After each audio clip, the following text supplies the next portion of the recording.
Hey everyone, GuardianE here with another live reaction and first impression video, Fire Emblem Heroes. Today we'll be getting the introductory trailer for the next set of new heroes to enter into the game. These are heroes that will be going into the general summon pool. And I can see right now it is Book 4 Midpoint. So I don't know exactly what that means. I was actually expecting us to get a Fae trailer right about now. I think a lot of people were expecting that, and I'm kind of surprised to see that we're not getting one. But nevertheless, we got a fresh new trailer. Let's go ahead and watch it together for the first time. I'm going to look away while the characters splash up so I can react to them one at a time as they are introduced. And then let's get started. Looking away, looking away. Oh wait, actually they're not doing a splash. Who is this? Secret Seller. Anna! Oh, she looks great! Kaya 8 art. She is a Lance infantry unit. Apotheosis Spear. Okay. We're getting more Anna alts. That's pretty exciting stuff. Okay, Chon'sin's... Oh, Chon'sin's... This is, it's Sairi, right? Yes. Okay. Oh, her voice lines are in Japanese. So are they going to, like, thematically keep her voice lines in Japanese and then translate them? That's actually kind of cool. We've never had that before. Yeah, no, they are. That's really neat. Okay, alright. Plegian Champion.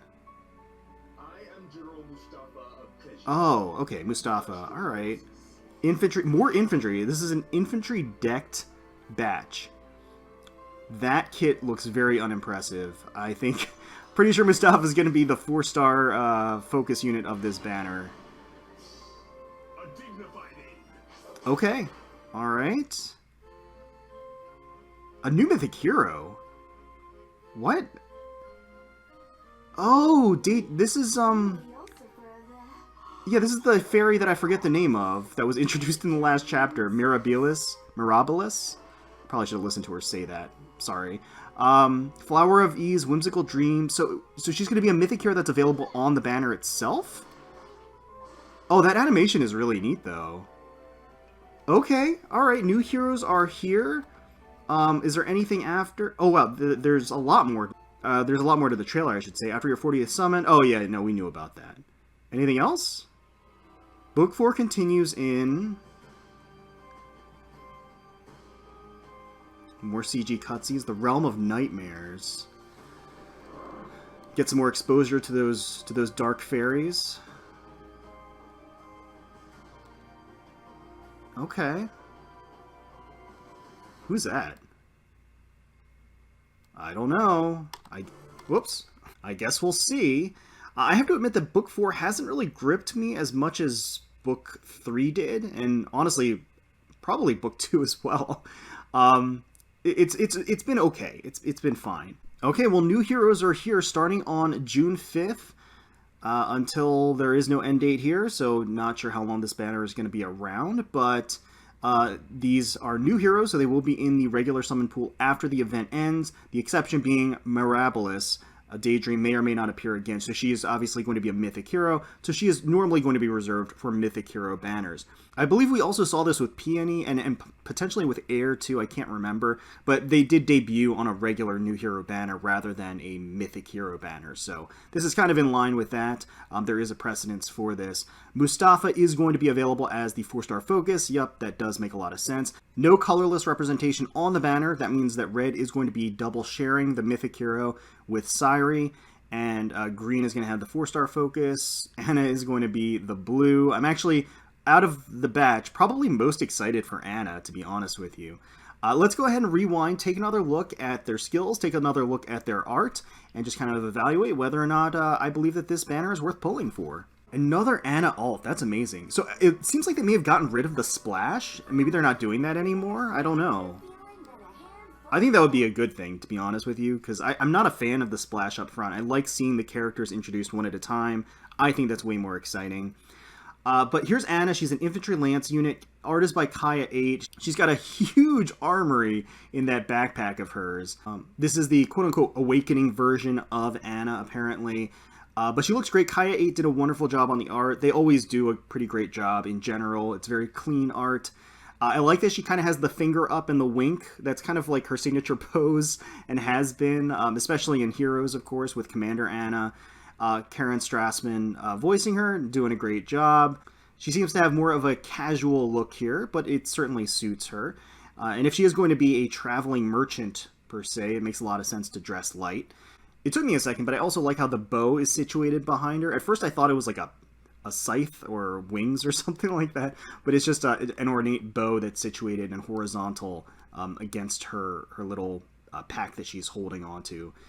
So yeah, no, I think they did a great job here. Let's go ahead and take a look at her skills.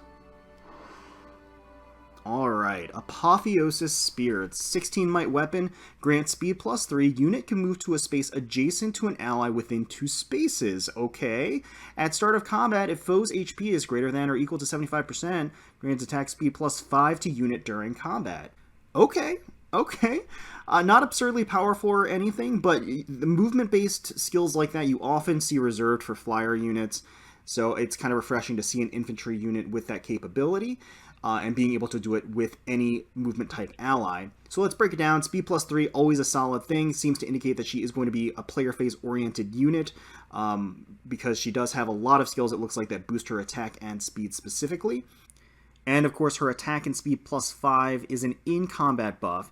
And of course the health check happens at the start of combat. So as long as she has equal to or above 75% health, it's kind of a high threshold. I think I probably would have rather seen that be like 50% or so rather than 75%. I think that would have made it much, much more potent because in that instance, you don't necessarily have to worry about healing up as commonly because the skirmish might just be over by the time there's even a threat of getting below 50%. 75% is a little bit more squirrely in that respect. It also obviously doesn't synergize with things like Vantage, doesn't synergize with things like Desperation, so she wants to maintain that health in order to get that bonus speed and a bonus attack, and she's going to be missing out on some other potential useful utility abilities. Rally attack speed plus for her assist, grants attack speed +6 to target ally for 1 turn. Attack speed form 3, grants attack speed +X to unit during combat, whereas X is 2 times the number of allies within 2 spaces, +1, max 7. The form skills are actually really good, very, very solid. Attack speed being one of the most useful of them, so it's very appropriate that that would be on Anna, who appears to be a player phase offensive-oriented character. Attack speed ruse 3 for the B slot. If rally assist skill is used by unit or target's unit, inflicts attack speed -5 and guard on foes in cardinal directions of unit, and target through their next actions.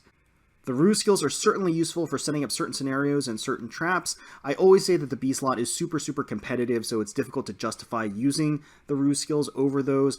But for Anna in particular, her weapon is geared towards having a certain HP threshold or being above a certain HP threshold, which renders a lot of the B slot skills like Vantage and Desperation not as useful. Don't get me wrong, there are plenty of other B slot skills she could be using instead of ruse. And I'm not like the biggest fan of the ruse skills, but I think they can absolutely be used creatively, especially on certain map layouts. Joint Drive Speed for the C slot grants speed +4 to allies within 2 spaces during combat. If unit is within 2 spaces of an ally, grants speed +4 to unit during combat.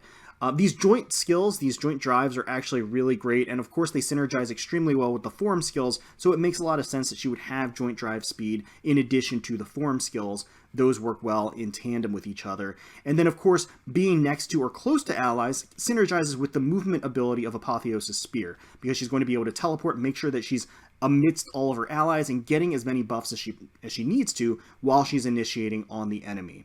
So all in all, definitely a solid kit. Nothing earth-shattering here by any means, but she does have a lot of great skills that work well together, and she's going to have some pretty high damage output and doubling potential, especially when you have her properly set up and properly arranged with the rest of her teammates. A lot of recent Lancers tend to be flyers, tend to be cavalry, so introducing a new infantry Lancer is definitely a solid thing, and having Anna be that and fulfill that role is, I would say, a good thing. Just kind of to round out the options available for that combination. So let's keep going. Take a look at her attacking art here. And there she goes. She's not stopping to drop that cargo that she's hauling to attack. She's going to take that right along with her, and it'll probably carry her momentum right into her opponent to take them out. I like it. I like it. Alright, so Chon'sin's Blade. This is actually really interesting that they decided to maintain...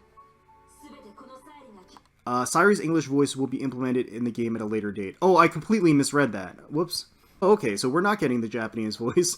We are just getting that in the interim because they have not, I guess, set up her voice as it's supposed to be for the English version of the game. That's kind of weird. I guess maybe some last-minute issues arose and they weren't able to record her lines. I don't know. But this is not going to be the voice that we get for her, which is kind of a shame because I like it. I think it's a great voice. Yura did the art for her. She is an infantry sword unit. And, you know, one of the biggest issues is that we have so many infantry sword units, so setting herself apart from the crowd is going to be a difficult task. But otherwise, I think Yura did a great job on her art. She looks basically how I remember her. Very stoic, very poised, and calm and collected. So let's keep going.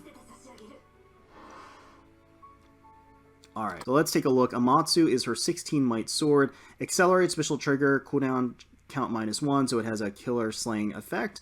At start of combat, if unit's HP is greater than or equal to 50%, which is what I was looking for Anna, unit can counterattack regardless of foe's range.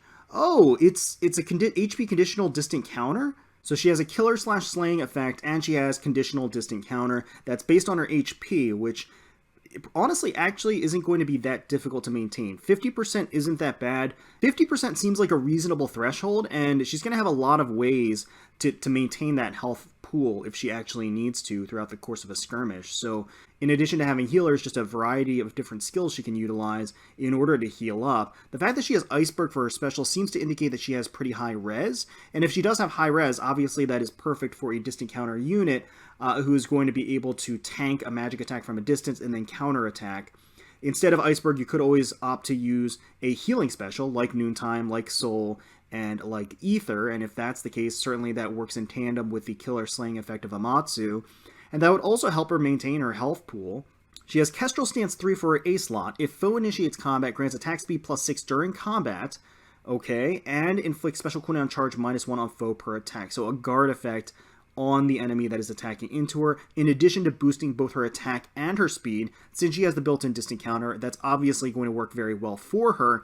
And I can already see she has Close Call 3 for her B slot. If unit speed is greater than foe speed, reduces damage from attacks during combat and from AOE specials, excluding Rocker, by percentage equal difference of between stats times 4, max of 40%. If unit initiates combat, unit moves 1 space away after combat. Close Call certainly works perfectly with both Kestrel Stance and Amatsu. She's probably going to be pretty speedy and have decent res, and that speed is definitely going to come in handy at reducing the incoming damage. And that's going to help her maintain her HP pool to make sure that she continues to meet the condition of the conditional distant counter built into her weapon. So a nice condensed little kit, but it does look like she's going to be geared towards being a mage killer potentially, certainly geared towards taking out ranged threats by distant counter. And since she's going to be speedy, which is only going to be boosted by the Kestrel Stance, Close Call is going to do a wonderful job at reducing the damage that she's taking by a maximum of 40%. I am curious to see what her defensive stats are going to be. If she's going to have a lot of res and a lot of speed, is her attack stat going to suffer in the process? Is she going to rely on specials and special proccing? She might. She doesn't have a breath skill, but she can certainly be accompanied by an ally that would give her a breath effect. And that would certainly be valuable. So there's a lot of different combinations and potential that you could do with Sairi here. So I do like her kit. Alright, so let's take a look at her art and her attack. Okay, so she is going to take that hit, and she's going to counter with Iceberg. That glowing special, that flowing hair, I will dispatch you. She is ready to launch her attack. Looks very nice. Let's go see how much damage this does. So actually we can calculate what Iceberg is by using this. So 27 damage minus 44 would be... So Iceberg hits for 17 damage, 17 times 2 since Iceberg is 50%. So her res stat is going to be 34, assuming she's not getting any specific buffs in this initiation. So that's a respectable res stat for sure. It's fine. Plegian champion. Here's General Mustafa. He is certainly a hulking beast of a man. He is going to be an infantry axe unit. We have been getting a lot of those recently.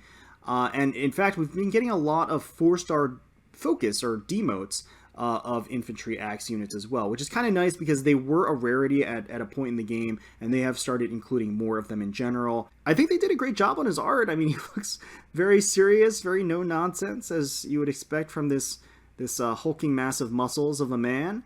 And on his shoulders are these two symmetrical giant beast skulls, which are very cool as well. Let's keep going and take a look. So Barrier Axe Plus is going to be a new inheritable type axe. 14 might weapon. If foe initiates combat, grants res +7 during combat. So similar to Barrier Blade, similar to Berkut's Lance. I mean, it's the same type of thing. Really not that spectacular of a weapon. Bonfire for the special, which is a little unusual because you would think they would pair Barrier Axe with something like Iceberg, but Water Boost 3 for the A slot. At start of combat, if unit's HP is greater than or equal to foe's HP, grants res +6 during combat. Again, indicating that maybe there should have been an Iceberg pick here. Defense Tactic 3 for the C slot. At start of turn, grants defense +6 to allies within 2 spaces for 1 turn, if that ally's movement type on current team is equal than or less than 2.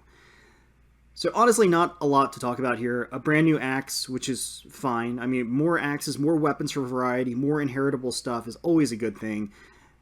Just not terribly interesting and kind of lackluster. Mustafa, unfortunately, doesn't really bring a ton to the table other than his stat line, whatever that's going to be.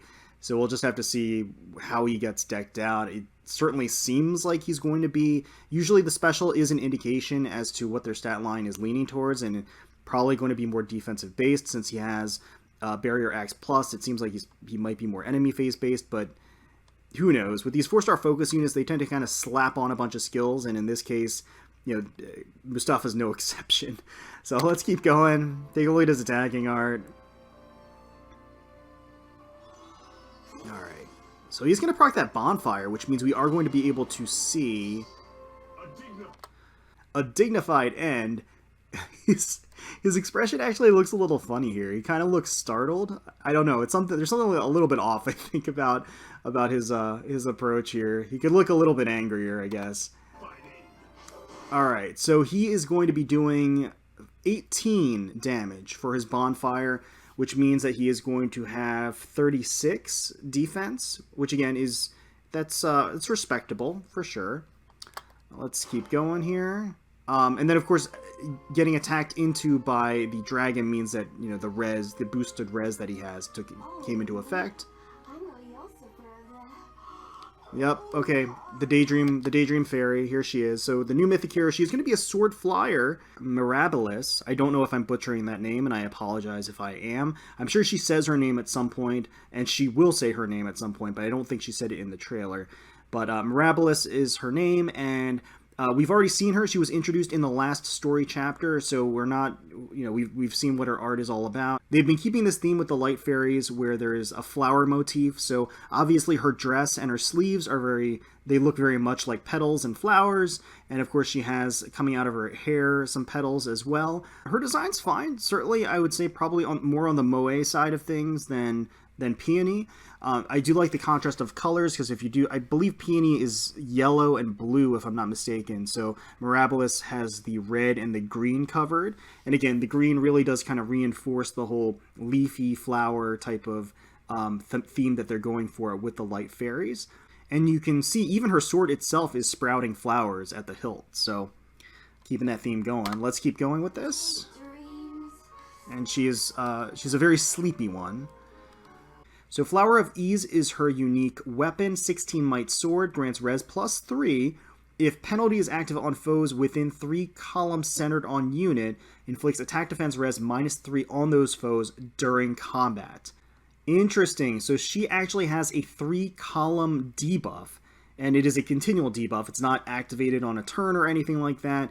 We did just see with Milla how they were introducing larger area of effect buffs, and with Mirabilis, they're introducing more wider area of effect debuffs. She's not the first one to have this, or something similar to this, but they are few and far between, so it is interesting to see that she has it.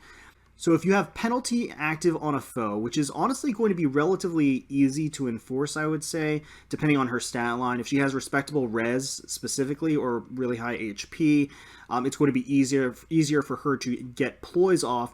in which case, in cardinal directions, that's just going to be a self-sufficient proc for an in-combat debuff to attack, defense, and res, which is definitely a solid thing, especially for a support unit, because I can already see that she has Whimsical Dream for her assist, which means that she's going to be a dancer. Naturally, dancers tend to be, they don't always have to be, but they tend to be better support units. So in that vein, it sounds like she's going to be fulfilling that role. Whimsical Dream for the assist grants another action to target ally, grants attack +5 to target ally and allies within 2 spaces of target excluding unit for 1 turn, inflicts -5 on nearest foes within 4 spaces of target ally and any foe within 2 spaces of those foes through their next actions. Really? So she's going to dance or refresh somebody. That target is going to have an area of effect within 4 spaces of that target ally. That's actually pretty large. It's not as huge as 4 columns around or anything like that, but it's pretty significant. So 4 spaces within the target, which would also take care of any cavalry units that are within attack range, and any beast units that are transforming that are within attack range. So it would inflict -5 attack on the nearest foes within 4 spaces of that target ally, and any foe within 2 spaces of those foes through their next action. So that's what's really more interesting. It's almost like a chain debuff. As soon as it hits one of the targets, or one of the closest targets within 4 spaces, it also extends 2 spaces beyond that to any other foes within the vicinity of that foe. So it's an interesting chain debuff, which is not something that we've seen before. And that certainly has the potential to be very wide-reaching, essentially reaching pretty much across the entire map. So there is some significance to that. Fortress Defense Res 3 for the A slot makes a lot of sense, for one thing, for a support unit, and boosting res, like I was talking about, if she's going to be utilizing any ploys or things that are based on the res, makes a lot of sense to boost it inherently with something like Fortress Defense Res 3. For the B slot, Sabotage Defense 3, at start of turn, if any foe's res is less than or equal to unit's res -3, and that foe is adjacent to an ally, inflicts defense -7 on that foe through its next action. Makes a lot of sense. She wants to debuff or penalize the opposing forces so that she can get the Flower of Ease debuff on them as well, to stack that on. So Sabotage Defense is a great one. The Sabotage skills in general are great ones because it uses her res as a threshold, and it does seem like she might have some considerable res, considering that she does have Fortress Defense Res 3. Defense Res Gap 3, at start of turn, grants Defense Res +5 to ally with the highest Defense plus Res total for 1 turn. The Gap skills are actually pretty darn useful, especially if you have a dedicated tank enemy phase unit, or a dedicated offensive Gale Force unit, or something like that. Like, you have specific niche roles that you have on a specific team, and you want to boost them as much as possible. Regardless of positioning, the gap skills are actually pretty darn useful in that respect. So Mirabilis is going to be fulfilling a very unique role, I think, and her Whimsical Dream has a chain debuff, which is, again, something that we haven't seen before, and that's probably one of the most interesting things that she kind of brings to the table. She does stack on debuffs and debuffs, and also buffs her allies, so she's going to fulfill that support role really well. I think that she could absolutely take advantage of using ploys on her seal, to further enhance her debuffing potential on a team. So, yeah, I mean, dancers are always going to be useful, and flying dancers in particular, I think, are exceptionally strong, and she fulfills that. So certainly that, in conjunction with her being a mythic hero, brings a lot of value to the table. So I can absolutely see the rationale for pulling for her here. She is going to be a powerful asset. And it is worth noting that it is going to be easier to pull her here individually than it would be on a legendary or mythic hero banner in the future, because the individual rate per unit is going to be higher on a 3 or 4 person banner versus a legendary or mythic hero banner. However, I will also say that there are 2 reds on this particular banner, so there is some color sharing going on. That doesn't necessarily decrease your chances of getting Mirabilis. I think overall, again, I think your odds are still in your favor for pulling on this one. And of course, you have the 40 pull or 40 summon guarantee, right? As well as we'll probably get some summon tickets as well. So you'll have the 40 ticket guarantee, and you'll be able to guarantee yourself a copy of Mirabilis as well. So that's, again, something to take into consideration. Take a look at her art. Okay, she's looking floating and graceful. No real surprises here. I think, honestly, I like Peony's design a little bit more than hers, but I think they are going for a more cute look overall for her, so it's appropriate. But I really love her animation here with the floating sword. That is so cool. So the banner is going to be hitting on Friday, so just a few short days away. It is a new hero banner. I think naturally Mirabilis is going to be kind of the quote-unquote prize of the banner. Has a lot to offer, a lot of great support for teams, a lot of flexibility, so she's definitely probably going to be a unit that people are going to be summoning for. I think besides Mirabilis, Anna is really great. I think that she is solid, has a solid kit, is going to be an offensive Lancer, going to be able to stack a lot of stat boosting skills to be able to really dish out a lot of damage. I think Sairi is then next, who has kind of that unique conditional distant counter, and certainly seems like she's going to be geared towards doing that. And then also just trying to maintain that health threshold to make sure that she has that distant counter active.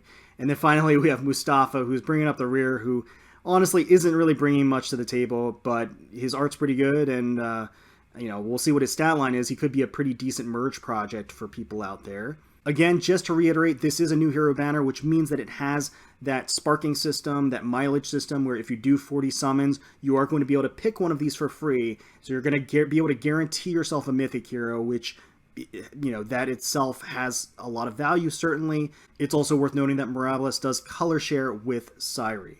So you may want to take those things into consideration if you're going to be pulling on this. Something else I'll just make sure to mention is that the next seasonal that'll be hitting this month will most likely be Summer 1. So it'll most likely be the first summer banner. The second summer banner will be next month.